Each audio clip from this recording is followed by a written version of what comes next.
നിങ്ങളുടെ എഡോക്കിൽ ഇരിക്കുന്ന മറ്റേ സാദിഖയും സുരേഷ് കൃഷ്ണയും അന്ന് നമുക്ക് തീരെ വിശ്വാസമില്ല. ബിക്കോസ് അത് ബാബുരാജ് ഏട്ടൻ്റെയാണ്. അന്ന് കള്ളു കുടിച്ചിട്ട് ആണ് ആ ദിവസം ഉണ്ടായിരുന്നത്. ഒരു സ്ത്രീ തനിച്ചൊരു സ്റ്റേജിൽ 6-7 മണിക്കൂർ ഈ മറ്റേ നമ്മളെ അശ്ലീല വാക്കുകൾ ബാബുരാജ്, ഇടവേള ബാബുവും, സിദ്ദിഖയും, മറ്റേ സുരേഷ് കൃഷ്ണയും, മറ്റേ സാദിഖ. സ്ത്രീയോ പുരുഷനല്ല, നമ്മൾ നടന്മാരാണ്. സ്ത്രീയോ പുരുഷനല്ല, നമ്മൾ നടന്മാരാണ്. ഒരു സ്ത്രീ തനിച്ചൊരു സ്റ്റേജിൽ 6-7 മണിക്കൂർ ഈ മറ്റേ നമ്മളെ അശ്ലീല. സ്ത്രീയോ പുരുഷനല്ല, നമ്മൾ നടന്മാരാണ്. സ്ത്രീയോ പുരുഷനല്ല, നമ്മൾ നടന്മാരാണ്. എന്താണ് ശ്വേതാ മേനോൻ എന്ന പ്രസിഡന്റ് അടർക്കളത്തിലെ അഭിമന്യുവിനെ എന്ന പോലെ 7 മണിക്കൂർ ഈ പുരുഷന്മാരും മറ്റാൾക്കാരും കൂടെ ചേർന്നിട്ട് അവരെ ടോർച്ചർ ചെയ്യായിരുന്നു ഉണ്ടായിരുന്നത്. മനസ്സിലാക്കേണ്ട ഒരു കാര്യം എന്താണെന്ന് വെച്ച് കഴിഞ്ഞാലേ, പിന്നെ ഇതുപോലെയൊന്നും ഒരിക്കലും ജീവിതത്തിൽ ഒരിക്കലും ഇതുപോലെ ഒരു നാറിയായിട്ട് നിങ്ങൾ സമൂഹത്തിൽ ജീവിക്കണം. Hello guys, welcome back. അങ്ങനെ ഏറ്റവും ഒടുവിൽ ആ ഒരു ഞെട്ടിക്കുന്ന യാഥാർത്ഥ്യം നമ്മൾ തിരിച്ചറിയുകയാണ്. അതെ, മലയാള സിനിമ താരസംഘടന നമ്മൾ നെഞ്ചിലേറ്റിയ പ്രിയ താരങ്ങളുടെ ആ ഒരു താരസംഘടനയ്ക്കുള്ളിൽ എന്താണ് യഥാർത്ഥത്തിൽ നടക്കുന്നത്? നമ്മൾ കരുതിയിരുന്ന പോലെ അമ്മയിലെ അംഗങ്ങളെ പരിപോഷിക്കാനും അല്ലെങ്കിൽ വാർദ്ധക്യരായ സിനിമാ താരങ്ങൾക്ക് വേണ്ടിയുള്ള അല്ലെങ്കിൽ മലയാള സിനിമയെ വളർത്താൻ അല്ലെങ്കിൽ പരിപോഷിപ്പിക്കാൻ അത്തരത്തിലുള്ള ഒരു സംഘടനയാണ് എന്നാണ് നമ്മൾ കരുതിയിരുന്നത്. അങ്ങനെ കരുതിയിരുന്ന നമ്മൾക്ക് തെറ്റിയിരിക്കുന്നു. അതേ, കേട്ടാലറയ്ക്കുന്ന, രാജ്യം നടുങ്ങുന്ന തരത്തിലുള്ള അശ്ലീലങ്ങളാണ് അമ്മയുടെ മീറ്റിംഗിൽ നടക്കുന്നതെന്നാണ് അറിയുന്നത്. എല്ലാം വളരെ വിശദമായി പരിശോധിക്കാം. വീഡിയോയിലേക്ക് പോകുന്നതിനും അതേ വീഡിയോ കാണുന്നവർ വീഡിയോ ഒന്ന് ലൈക്ക്, ചാനൽ സബ്സ്ക്രൈബ് ചെയ്ത് വീഡിയോ ഒന്ന് ഹൈപ്പ് ചെയ്ത് കാണുക. ഫേസ്ബുക്കിൽ കാണുന്നവർ പേജ് ഒന്ന് ഫോളോ ചെയ്ത് കാണാൻ ഉറപ്പായി ശ്രദ്ധിക്കുക. അതേ, അമ്മയിൽ നിന്നും സ്ഥാനം തെറിച്ച ഇപ്പോഴും രാജിവെച്ചിട്ടില്ലാത്ത നമ്മുടെ ശ്വേതചേച്ചി, നമ്മൾ നെഞ്ചിലേറ്റിയ നമ്മുടെ ശ്വേതചേച്ചി നടത്തുന്ന ഞെട്ടിക്കുന്ന ചില വെളിപ്പെടുത്തലുകൾ പൊട്ടിക്കരഞ്ഞുകൊണ്ട് ചേച്ചി തുറന്ന് പറയുന്നത് എന്താണ്? വരട്ടെ. ഒരു സ്ത്രീ തനിച്ചൊരു സ്റ്റേജിൽ 6-7 മണിക്കൂർ ഈ മറ്റേ നമ്മളെ അശ്ലീല വാക്കുകൾ ബാബുരാജ്, ഇടവേള ബാബുവും, സിദ്ദിഖയും, മറ്റേ സുരേഷ് കൃഷ്ണയും, മറ്റേ സാദിഖ, പിന്നെ ഞാൻ പറഞ്ഞുതരാം, അപ്പാഹാജ, പിന്നെ മജീദ് ക, പിന്നെ ആരാണ്, മാല പാർവതി, മായ വിശ്വനാഥ്, ഇവരെല്ലാരും മറ്റേ നമ്മളെ അശ്ലീല വാക്കുകൾ ബാബുരാജ്, ഇടവേള ബാബുവും, സിദ്ദിഖയും, മറ്റേ സുരേഷ് കൃഷ്ണയും, മറ്റേ സാദിഖ, പിന്നെ ഞാൻ പറഞ്ഞുതരാം, അപ്പാഹാജ, പിന്നെ മജീദ് ക, പിന്നെ ആരാണ്, മാല പാർവതി, മായ വിശ്വനാഥ്, എല്ലാരും പറയണ കാര്യങ്ങളെല്ലാം അത്ര ക്ലിയറായ ഓഡിയോസും വീഡിയോസും ഉണ്ട് എൻ്റെ അടുത്ത്. ഒരിക്കലും ജീവിതത്തിൽ ഒരിക്കലും ഇതുപോലെ ഒരു നാറിയായിട്ട് നിങ്ങൾ സമൂഹത്തിൽ ജീവിക്കണം.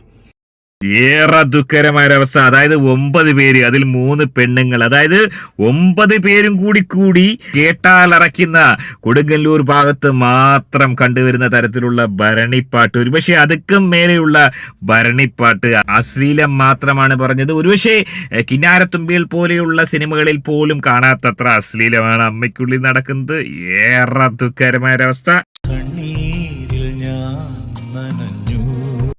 അതിൽ 3 സ്ത്രീകൾ, അതായത് മാലാ പാർവതി ഉൾപ്പെടെയുള്ള അമ്മ വേഷങ്ങളിൽ അഭിനയിക്കുന്ന പ്രമുഖ താരങ്ങൾ പോലും അശ്ലീലം പറഞ്ഞു എന്നാണ് പറയുന്നത്. അത്തരത്തിലുള്ള അശ്ലീലങ്ങൾ പുറത്തുവിടുകയാണെങ്കിൽ അത് കേൾക്കുന്നത് ഏറ്റവും സുഖകരമായ ഒരു പരിപാടി തന്നെ ആയിരിക്കും. നമ്മൾ നെഞ്ചിലേറ്റിയ താരങ്ങൾ ഇതിനാണോ അമ്മയുടെ മീറ്റിങ്ങിന് പോകുന്നത്? സ്ത്രീയോ പുരുഷനല്ല, നമ്മൾ നടന്മാരാണ്. സ്ത്രീയോ പുരുഷനല്ല, നമ്മൾ നടന്മാരാണ്. നമ്മുടെ അമ്മ അസോസിയേഷനിൽ നമ്മൾ ഏതാളുടെയും, സ്ത്രീ ആണെങ്കിലും ആണുങ്ങളുടെ ആണെങ്കിലും പ്രശ്നം തന്നെയാണ്. അതായത് ശ്വേതചേച്ചി എന്ന് പറയുന്ന വളരെ സീനിയറായ ഈ ഒരു താരം വലിയ പ്രതീക്ഷയോടുകൂടി അമ്മയുടെ സെക്രട്ടറി പ്രസിഡന്റ് എന്താ അറിയില്ല, അത്തരത്തിലൊരു പദവിയിലേക്ക് പോകുന്നു. ഇവിടെ സ്ത്രീ പുരുഷ വ്യത്യാസമൊന്നുമില്ല, എന്ത് വന്നാലും താൻ അതിനെ നേരിടുമെന്ന് പറഞ്ഞ് കയറി ചെല്ലുമ്പോഴാണ് ഈ രീതിയിലുള്ള കലാപരിപാടികളാണ് അമ്മയ്ക്കുള്ളിൽ നടക്കുന്നത്. അല്ലാണ്ട് നമ്മൾ ധരിച്ച മാതിരി മലയാള സിനിമയ്ക്ക് വേണ്ടിയുള്ള കലാപരിപാടികളല്ല നടക്കുന്നത്. അവിടെ തെറി അഭിഷേകം, കേട്ടാലറയ്ക്കുന്ന തെറികളാണ് നടക്കുന്നത്.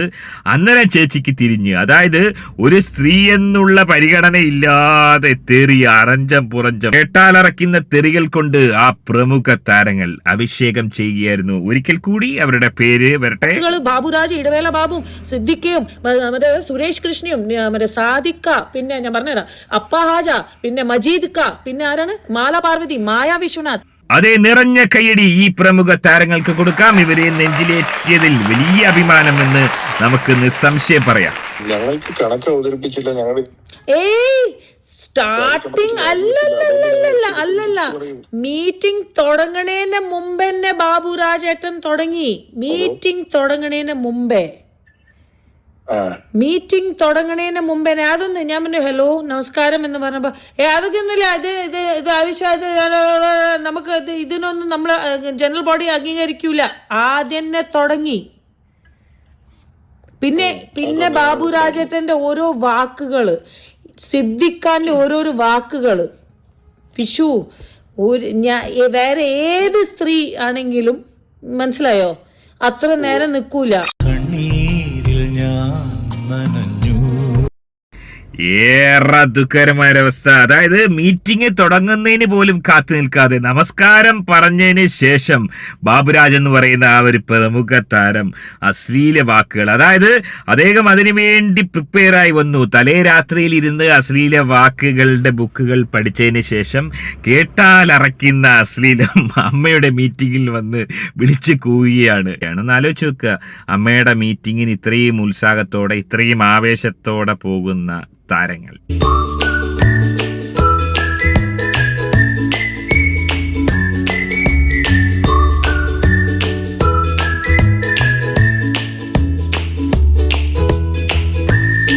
ഏറെ ഞെട്ടുളവാക്കുന്ന ദുഃഖകരമായ ഒരവസ്ഥ. ഇന്നാലോചിച്ച് നോക്കുക, തെറി കേൾക്കാൻ വേണ്ടി എത്ര ആവേശത്തോടു കൂടിയാണ് പ്രമുഖ താരങ്ങൾ കയറിപ്പോകുന്നത്. അവരുടെ ആ ഒരു ആർജവം, ആ ഒരു ആവേശം അതാരും കാണാതെ പോകുന്നത്. അതായത് അമ്മയുടെ മീറ്റിംഗിൽ പോവുക, 10 തെറി കേൾക്കുക, അതൊരു ആചാരമായി മാറ്റുക. സിനിമയോ സീരിയലോ ഇല്ലേലും വേണ്ടില്ല, അമ്മയുടെ മീറ്റിംഗിൽ പോയതിനു ശേഷം നല്ല 4 പള്ള് കേൾക്കുക എന്നുള്ളത് അതൊരു ഒരു പ്രത്യേക ഒരു സുഖമുള്ളൊരു ഏർപ്പാടാണ്. ടീച്ചർ പേപ്പർ നോക്കിയത് ശരിയല്ല എന്ന് ശ്വേതയുടെ അച്ഛനും സ്കൂളും കൂടെ പറഞ്ഞു കഴിഞ്ഞിട്ട് രണ്ടാമത് നോക്കാൻ അതേ ടീച്ചറെ അല്ലല്ലോ ഏൽപ്പിക്കുക. അതാ ഞാൻ പറഞ്ഞത്. നമ്മൾ ആദ്യം സ്കൂളിലും ടീച്ചറിനോട് പറഞ്ഞപ്പോൾ അവരും പറഞ്ഞു ഒരു കാരണവശാലും ഇങ്ങനെ ശ്വേതയ്ക്ക് കിട്ടാൻ ചാൻസ് ഇല്ല. അവരുടെ ലെറ്ററും എൻ്റെ അച്ഛൻ്റെ ലെറ്ററും എൻ്റെ പ്രിൻസിപ്പളുടെ ലെറ്ററും വെച്ചിട്ട് നമ്മൾ അത് CBSE ഡൽഹിയിലാണ്, ബിക്കോസ് അറിയാലോ. അതെ, ഞാൻ അത് തന്നെ പറയുന്നേ. അപ്പോ ആ പേപ്പർ നോക്കി അതേ ടീച്ചറെ കൊണ്ട് പിന്നെ നോക്കിയിരിക്കുവോ? അല്ല, നമ്മുടെ അങ്ങനെ CBSE ടീച്ചർ അല്ലല്ലോ, അതേ ടീച്ചർ തന്നെയാണ് നോക്കിയത്. ഡൽഹിയിൽ ആരാ നോക്കിയത്? അവര് നോക്കി. അതേ ടീച്ചർ തന്നെ ആയിരിക്കില്ലല്ലോ, അവര് നോക്കിയതിന്റെ കംപ്ലൈന്റിലാണല്ലോ ഇത് വരുന്നത്. യാതൊരു എത്തും പിടിയും കിട്ടാത്ത അവസ്ഥ, ഹലാക്കിലെ കഥകളാണ് പറയുന്നത്. ഏത് CBSE, ഏത് സ്കൂള്, ആരാണ് അവിടെ പഠിക്കുന്നതെന്നും നമുക്കറിയത്തില്ല. CBSE പരീക്ഷ ഇതുമായിട്ട് എന്താണ് ബന്ധമെന്ന് എനിക്ക് ഒട്ടും പിടികിട്ടുന്നില്ല.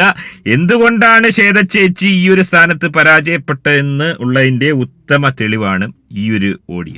നിങ്ങളുടെ എഡോക്കിൽ ഇരിക്കുന്ന മറ്റേ സാദിഖയും സുരേഷ് കൃഷ്ണയും അന്ന് നമുക്ക് തീരെ വിശ്വാസമില്ല, ബിക്കോസ് അത് ബാബുരാജ് ഏട്ടന്റെ ആണ്. അന്ന് കള്ളു കുടിച്ചിട്ട് ആണ് ആ ദിവസം ഉണ്ടായിരുന്നത്.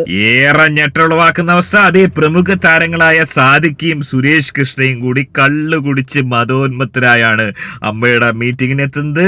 അത്തരത്തിൽ വന്നതിന് ശേഷം കണ്ണിക്കാണുന്ന നടികളെ അശ്ലീലം വിളിച്ചു പറയുക, അതായത് മതോന്മത്തരായി വന്നിട്ട് ഭരണിപ്പാട്ട് നടത്തുന്ന ഒരു കേന്ദ്രമായി അമ്മയുടെ ഓഫീസ് മാറും. എന്താണ് ശ്വേതാ മേനോൻ എന്ന പ്രസിഡന്റ് അടർക്കളത്തിലെ അഭിമന്യുവിനെ എന്ന പോലെ 7 മണിക്കൂർ ഈ പുരുഷന്മാരും മറ്റാൾക്കാരും കൂടെ ചേർന്നിട്ട് അവരെ ടോർച്ചർ ചെയ്യായിരുന്നു ഉണ്ടായിരുന്നത്. ആക്ച്വലി അത് തന്നെയല്ലേ, ലിറ്ററലി അത് തന്നെയല്ലേ ടോർച്ചറിങ്. ആ വാക്ക് ഇപ്പോഴാണ് പെർഫെക്റ്റ് ആവുന്നത്. അത് മാത്രമല്ല, ഏറ്റവും അവസാനം ബാബുരാജ് എന്ന് പറഞ്ഞ വ്യക്തി വന്ന് പറഞ്ഞ അലിഗേഷൻ എന്താണ്?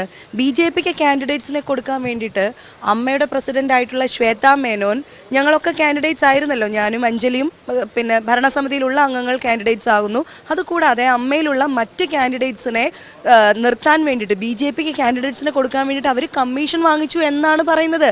ആ നിമിഷമാണ് 7 മണിക്കൂർ പൊരുതി നിന്ന ശ്വേതാ മേനോൻ വേദനിച്ചുകൊണ്ട് ഞാൻ അമ്മയിലെ അംഗത്വം തന്നെ ഉപേക്ഷിച്ച് പോവുകയാണ് എന്ന് പറഞ്ഞത്. എന്നാലോചിച്ചൊക്കെ ഏറെ ദുഃഖകരമായ അവസ്ഥ. 7 മണിക്കൂറാണ് അശ്ലീല വാക്കുകൾ കൊണ്ട് ശ്വേത ചേച്ചി അഭിഷേകം നടത്തിയത്.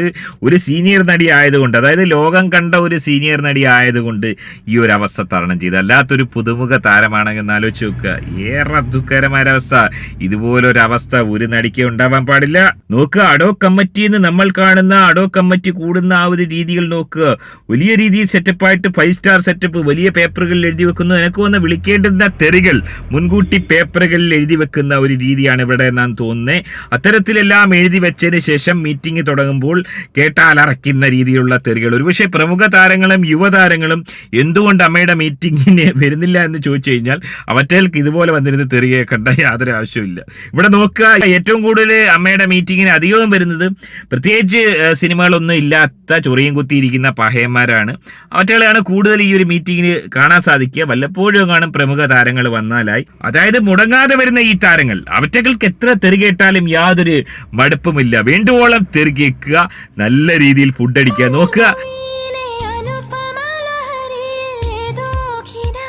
അതെ, ഇപ്പോഴാണ് ആ ഒരു സത്യം, ആ ഒരു യാഥാർത്ഥ്യം മനസ്സിലാക്കിയത്. അമ്മയുടെ മീറ്റിങ്ങിന് എന്തുകൊണ്ടാണ് ഇത്രയും അധികം, അതായത് രാജാക്കന്മാര് പോലും കഴിക്കാത്ത രീതിയിലുള്ള മോസ്റ്റ് ലക്ഷറിയസ് ഫുഡ്, അതായത് വേണ്ടുവോളം തെറി കേട്ട് മനസ്സ് മരവിച്ചിരുന്ന ആളുകൾക്ക് നല്ല രീതിയിൽ ഫുഡ് കൊടുത്ത് വീണ്ടും അടുത്ത മീറ്റിങ്ങിന് വരാൻ വേണ്ടി ആ കള്ള ഹിമാറുകളുടെ മനസ്സൊന്ന് തണുപ്പിക്കുക, അവറ്റകളെ പ്രാപ്തരാക്കുക. അതായത് എത്ര തെറി കേട്ടാലും സാരമില്ല, അടുത്ത മീറ്റിങ്ങിൽ വന്നാൽ ഫുഡ് കിട്ടും എന്നുള്ളൊരു തോന്നലുണ്ടാക്കുക. ഏറെ ദുഃഖകരമായ അവസ്ഥ. ഇതുപോലൊരവസ്ഥ ഒരു താരങ്ങൾക്കും പ്രത്യേകിച്ചും ഈ സ്ത്രീ നടികൾക്കുണ്ടാവാൻ പാടില്ല.